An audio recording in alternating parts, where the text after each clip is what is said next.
I'm Rick Hart. This is your APTN News Brief for Monday, March 11th. We begin in Winnipeg. Quit begging! No more begging! Sort it up! That's AMC Grand Chief Kathy Merrick speaking amidst hundreds of marchers who, on Friday, or International Women's Day, closed down the city's best-known intersection of Portage and Main. And what began as a round dance eventually made its way to the Manitoba Legislative Building. The marchers joined their voices with those who've long called on the province to move forward with a landfill search. Calls that began in December 2022, when Winnipeg police said they believed the remains of at least 2 First Nations women could be in the Prairie Green landfill, a site they chose not to search, citing safety concerns. However, 2 studies have since confirmed a search would be possible.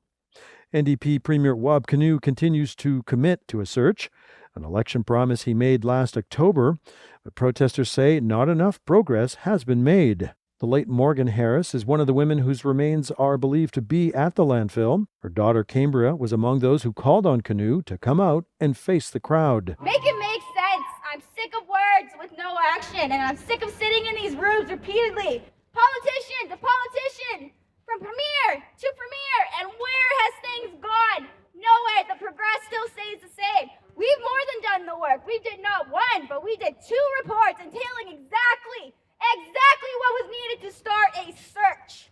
We told you this is the funding that we need. This is the infrastructure. This is the land that we're going to need. And have they given anything? No. Shame.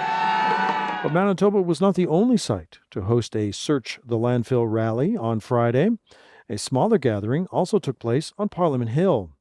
There, the roughly dozen supporters asked all levels of government to fund a search of the Prairie Green landfill. Longtime MMIWG activist Bridget Tolley told the group that International Women's Day should be a time to celebrate women. Every time there's an election, they talk about missing and murdered Indigenous women, and then nothing is done.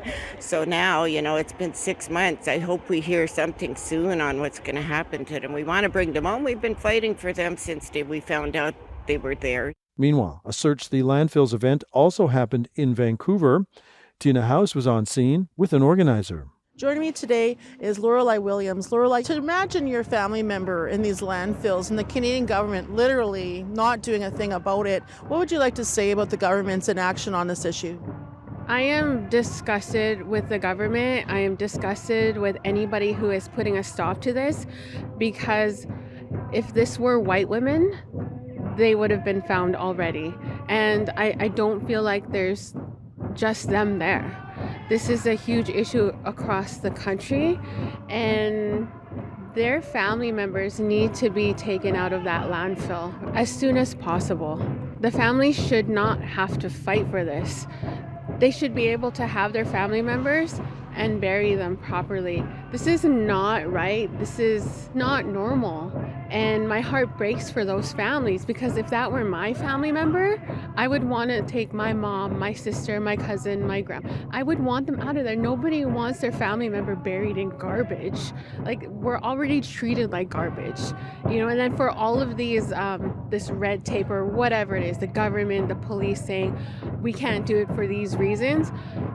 Our community can do it. I know people that can do this. I've done searches down in Mexico. I have some experience with it. They're willing to help us up here. So it can be done. It can be done. MMIWG advocate Lorelei Williams. Returning to Manitoba, we now know the results of a mental health assessment for the man accused of killing 5 family members. And last month, 29-year-old Ryan Managizik was charged with 5 counts of first-degree murder and the deaths of his common-law partner, their 3 young children, and his partner's 17-year-old cousin. Their bodies were found in 3 separate areas in and around Carman, Manitoba, an hour southwest of Winnipeg. Court records reveal Managizik has a history of addiction and mental health issues like anxiety and depression. Yet a court-ordered mental health assessment has in fact found Managizik mentally fit to stand trial. His case has been adjourned until June 3rd. And finally, the chief of the Anishinaabe-Aski Police Service, or NAPS, has been suspended.